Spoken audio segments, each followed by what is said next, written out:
Assalamualaikum warahmatullahi wabarakatuh. Apa khabar semua tuan-tuan dan puan-puan? Alhamdulillah.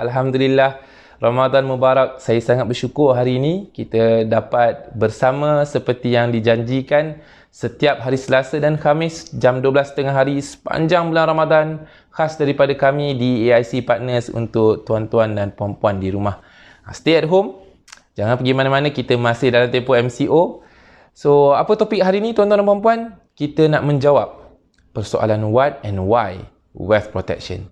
Tapi sebelum kita dive into the topic, izinkan saya untuk berkongsi sedikit latar belakang kenapa kita pilih wealth protection, bukan topik lain ya, untuk memulakan siri pertama, siri video pertama AIC Partners ni dengan tema wealth protection.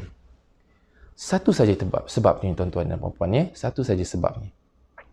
Sebab itu ialah kebimbangan kami terhadap realiti keuangan rakyat di Malaysia. Kebimbangan ni bukan kami saja-saja nak reka, not for us to monetize from this fear or worry, tapi kebimbangan ini berdasarkan fakta dan numbers, ya.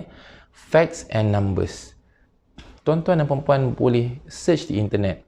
Satu laporan yang Bank Negara Malaysia sediakan dengan inisiatif Financial Education Network. Last year, this report was released last year. Tajuk laporan ini ialah Malaysia National Strategy for Financial Literacy. Malaysia National Strategy for Financial Literacy. Ada banyak dapatan ataupun statistik dalam laporan ini yang sangat membimbangkan. Kami nak kongsikan 3 statistik yang berlega dalam tema wealth protection. Statistik yang pertama, 52% rakyat Malaysia mengalami masalah untuk mengumpul RM1,000 sebagai dana kecemasan. RM1,000 ni tak banyak sangat tuan-tuan sekarang. Tetapi lebih separuh rakyat Malaysia, mungkin kita tergolong dalam 52% ni, yang mengalami kesukaran untuk mengumpul dana kecemasan sebanyak RM1,000.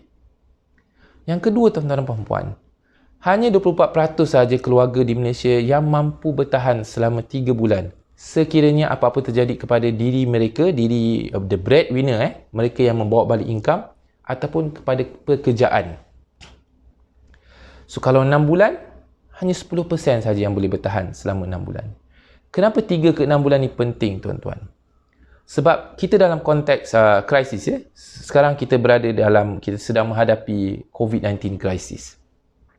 So dalam apa-apa krisis pasti ada impak kepada ekonomi, dan kita boleh nampak dengan jelas sekarang bagaimana krisis kesihatan ini tapi memberi impak yang sangat besar dari segi ekonomi. Jadi untuk ekonomi biasanya pulih daripada krisis sebesar ini, dia akan ambil masa 6 ke 12 bulan. Okay? Sebab tu sangat penting kita sebagai sebuah keluarga ada ketahanan, ada kemampuan untuk sustain ourselves dari segi ekonomi selama 6 bulan sebelum ekonomi kembali mula nak pulih ya, keluar daripada krisis ini. Dan yang ketiga tuan-tuan dan puan-puan, ini juga sangat menyedihkan. Hanya 17% rakyat Malaysia yang ada perlindungan insurans ataupun takaful.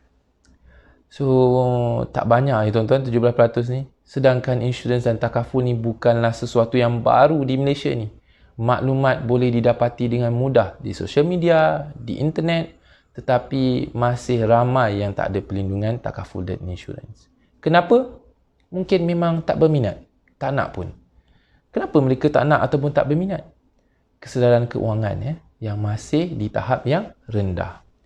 Jadi sebab itu kita kena address, kita bersama-sama tuan-tuan dan puan-puan, kena address wealth protection ni, kena sampaikan maklumat yang sahih supaya statistik-statistik begini bukanlah lagi realiti untuk rakyat di Malaysia dalam tempoh 3 tahun yang akan datang. InsyaAllah, if we work together, we can achieve this insyaAllah.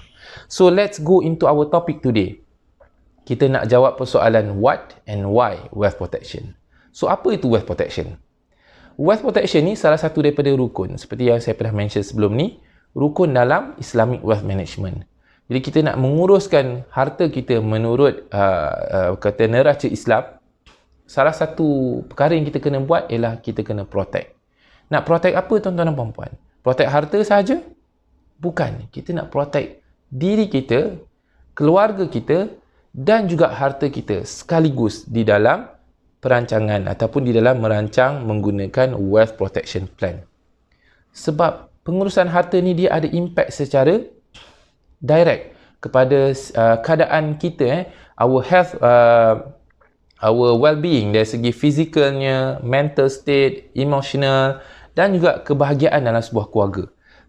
Sebab kewangan yang tak diuruskan dengan betul, dia akan menjadi satu stressor yang kuat yang memberi kesan negatif kepada diri kita sendiri, keadaan minda kita dan juga keharmonian dalam keluarga kita. So why we need to protect, tuan-tuan dan puan-puan? Why do we need to protect? Sebab kita ada satu common enemy yang sangat-sangat berbahaya. This enemy bukan siapa-siapa yang create, tetapi enemy ini yang Nabi kita, Nabi SAW berdoa setiap hari, pagi dan petang, memohon perlindungan daripada Allah SWT terhadap musuh ini. Siapakah musuh ini? Itulah yang dinamakan kemiskinan. Kemiskinan ni tuan-tuan dan puan-puan bukan sekadar tak cukup makan, tak cukup pakaian. Kemiskinan ni ada maksud yang lebih dalam. Jurang kemiskinan ni jauh lebih dalam daripada itu. Kemiskinan ini bermaksud jenayah. Kemiskinan ni bermaksud dadah. Kemiskinan ni bermaksud sexual abuse, pornografi. Ini yang akan berada dalam jurang ataupun ruang lingkup yang kehidupan yang berada dalam keadaan kemiskinan. So, kita tak nak benda ini. Kita tak nak pun ada risiko ini dalam diri kita. Tetapi berdoa saja cukup tak? Berdoa saja tidak cukup, tuan-tuan dan puan-puan. Perlu diiringkan dengan usaha supaya dua ini, doa dan usaha kita ni, barulah melayakkan kita untuk menggantungkan tawakal kepada Allah SWT dengan harapan kita dapat hasil yang terbaik. Kemiskinan ni juga, tuan-tuan, sangat berbahaya kerana dia boleh menjarakkan kita daripada iman dan mendekatkan kita dengan kekufuran. Sebab itu Rasulullah SAW mengajarkan kita doa, Allahumma inni a'udzubika minal kufri wal faqr, Allahumma inni a'udzubika min azabil qabr, la ilaha illa ant. Diamalkan setiap pagi dan petang. Dan sebab itu juga kita letakkan wealth protection sebagai salah satu rukun yang penting di dalam Islamic wealth management. So, sebab itu kita kena protect, tuan-tuan. Sebab itu kita kena belajar macam mana nak protect diri kita, keluarga kita dan harta kita daripada ranak jatuh tergolek dalam jurang kemiskinan. So, cukup untuk hari ini. Tapi sebelum kita berakhir, izinkan saya bagi sedikit overview untuk 7 episod yang akan datang. So, what are we going to talk about bila kita dive deeper into this theme of wealth protection? 3 episod seterusnya kita akan bincang tentang 3 komponen di dalam wealth protection plan. Ada 3 komponen, kita allocate 1 episod untuk 1 komponen. So kita akan discuss yang agak detail. Ada baki lagi 4 episod, kita akan bincangkan tentang misconception. Kita akan cuba betulkan, jernihkan misconception dalam sekitar tema wealth protection ini. Supaya tuan-tuan lebih clear dan dapat buat keputusan yang betul. Dan sebelum kita berakhir, insyaAllah episod yang terakhir kita akan dedicate untuk beri tuan-tuan dan puan-puan action steps yang praktikal lagi simple. Untuk tuan-tuan buat tindakan yang betul dengan ilmu yang kita dah miliki.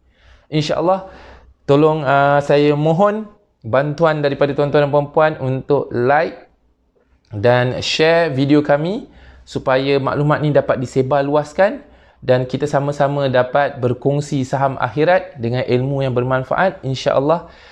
Akhir kata, saya mohon maaf ada tersasul terkasar bahasa sepanjang video ini dan teruskan menyokong kami. Terima kasih kerana menonton. Kita jumpa lagi pada hari Khamis, insya-Allah, waktu yang sama jam 12 tengah hari. Assalamualaikum warahmatullahi dan jumpa lagi.